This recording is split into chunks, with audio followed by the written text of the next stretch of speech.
પ્રસ્તુત છે પ્રાસંગિક વિશ્વ સંગ્રહાલય દિવસ. સંપાદન અને પઠન નેહલ ઠક્કર. દર વર્ષે 18 મેના દિવસે વિશ્વ સંગ્રહાલય દિવસની ઉજવણી કરવામાં આવે છે. વર્ષ 1983માં 18 મેના રોજ સંયુક્ત રાષ્ટ્રએ સંગ્રહાલયની વિશેષતાઓ અને મહત્વને સમજીને આંતરરાષ્ટ્રીય સંગ્રહાલય દિવસની ઉજવણી કરવાનો નિર્ણય લીધો. તેનો મુખ્ય ઉદ્દેશ્ય સામાન્ય નાગરિકોમાં સંગ્રહાલયો પ્રત્યે જાગૃતતા અને તેના કાર્ય તથા મહત્વ વિશે જનજાગૃતિ ફેલાવવાનો હતો. આંતરરાષ્ટ્રીય સંગ્રહાલય પરિષદના જણાવ્યા અનુસાર સંગ્રહાલયમાં એવી અનેક વસ્તુઓ સુરક્ષિત રાખવામાં આવે છે જે માનવ સભ્યતાની યાદ અપાવે છે અને સંગ્રહાલયમાં મૂકેલી વસ્તુઓ આપણી સાંસ્કૃતિક ધરોહર અને પ્રકૃતિને પ્રદર્શિત કરે છે. સંગ્રહાલય એ જીવંત મહાશાળા છે. તેના સંગ્રહ દ્વારા તે મુલાકાતીઓને જ્ઞાન સાથે ગમ્મત પૂરી પાડે છે.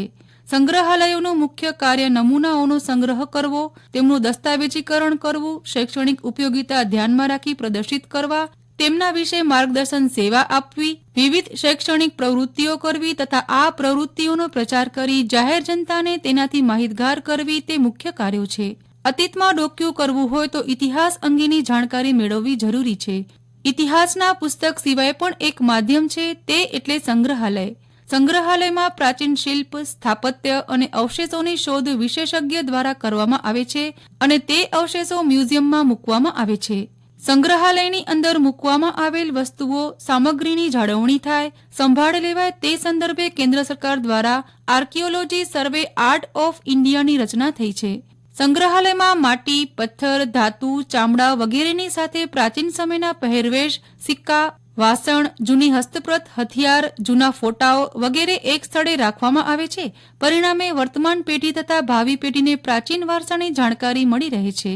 ભારતનું પહેલું સંગ્રહાલય સન 1996માં સર વિલિયમ જોન દ્વારા કલકત્તામાં સ્થાપવામાં આવ્યું હતું. મુંબઈનું પ્રિન્સ ઓફ વેલ્સ મ્યુઝિયમ સન 1851માં ડોક્ટર અસ્ટરને સ્થાપ્યું હતું. કચ્છમાં મહારાજા ખેંગારજી રાજાએ ભુજમાં તારીખ 1/7/1877માં સ્થાપ્યું હતું. ભારતમાં સંગ્રહાલયની સંખ્યાની વાત કરીએ તો પ્રથમ બંગાળનો ક્રમ આવે, ત્યાર પછી ગુજરાતનો ક્રમ છે. ગુજરાતના ભવ્ય સંગ્રહાલયો તેના ગૌરવપૂર્ણ સાંસ્કૃતિક વારસા અને ઐતિહાસિક પરંપરાની ભવ્યતાને વાચા આપે છે. આ સંગ્રહાલયો ગુજરાતને સમગ્ર ભારતમાં દ્વિતીય ક્રમાંકે લાવે છે. ગુજરાતના જૂના રાજ્યોમાં આશરે 100 વર્ષ પહેલા સંગ્રહાલય પ્રવૃત્તિ શરૂ થઈ ચૂકી હતી. તેમાં કચ્છ, ભુજ, વડોદરા, રાજકોટ, જૂનાગઢ વગેરે સ્થળોએ વિવિધ પ્રવૃત્તિલક્ષી સંગ્રહાલયો રાજ્ય દ્વારા સ્થપાયા હતા. આ સંગ્રહાલયો આ નગરોનું મોટું આકર્ષણ હતા અને તેમની સ્થાપના સમયના વિચારો પ્રમાણે તે તૈયાર થયા હતા. આ ઉપરાંત કેટલાક સંસ્થાગત સંગ્રહાલયો પણ વિકસ્યા છે. કચ્છનું સંગ્રહાલય એ ગુજરાતનું સૌથી જૂનું અને પ્રથમ સંગ્રહાલય છે. ઈસવીસન 1877માં નિર્માણ પામેલું આ સંગ્રહાલય ફર્ગ્યુસન સંગ્રહાલય નામે પ્રચલિત છે.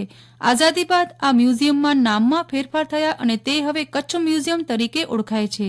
બ્રિટિશ હકુમત સમયે સર જેમ્સ ફર્ગ્યુસને આ સંગ્રહાલયની વ્યવસ્થા કરી હતી. આ સંગ્રહાલયમાં સોના ચાંદીના ઘરેણાંના નમૂના, તેના ડિઝાઇન, યુદ્ધ શસ્ત્રોના નમૂના, પુરાતત્વીય ઇતિહાસના નમૂના, પ્રાણીના અવશેષો અને અન્ય સાધન સામગ્રી ઉપરાંત વહાણ વ્યવહાર સાથે જોડાયેલ સંસ્કૃતિ અને સભ્યતાની રજૂઆત અહીં કરવામાં આવી છે. આ મ્યુઝિયમ કચ્છ તથા તેના સાંસ્કૃતિક વારસાને સાચવી બેઠું છે. આ મ્યુઝિયમને વર્ષ 1878ના 100 વર્ષ પૂરા થતા કચ્છ મ્યુઝિયમ શતાબ્દી પોસ્ટ ખાતા દ્વારા પોસ્ટ સ્ટેમ્પ કચ્છ મ્યુઝિયમ તરીકે તારીખ 22 જુલાઈ 1978ના રોજ વિશેષ ટપાલ ટિકિટ બહાર પાડવામાં આવી હતી, જેનું અનાવરણ કુંદનભાઈ ધોળકિયા દ્વારા ભુજમાં કરવામાં આવેલું હતું. આ ઉપરાંત ભારતીય સંસ્કૃતિ દર્શન નામે પ્રખ્યાત માનવ સંસ્કૃતિના પૂર્ણ દરજ્જાને તાદર્શ્ય કરતું અન્ય એક સંગ્રહાલય પણ ભુજ ખાતે આવેલું છે. કચ્છની ગ્રામીણ સંસ્કૃતિના 4500થી વધુ નમૂના દર્શાવતા સંગ્રહાલયમાં સંસ્કૃતિ કળાના પુસ્તકો અને અન્ય સામગ્રી ઉપલબ્ધ છે. ખૂબ જ કલાત્મક ચર્મકામ, સંગીત કળાના વાદ્યોના નમૂના ખૂબ જ આકર્ષક અને ભવ્ય રીતે રજૂ કરાયેલા છે. આજે વિશ્વ સંગ્રહાલય દિવસ નિમિત્તે આપણે પણ આપણા વૈવિધ્યસભર સમૃદ્ધ વારસાનું જતન કરવા સંકલ્પ લઈએ.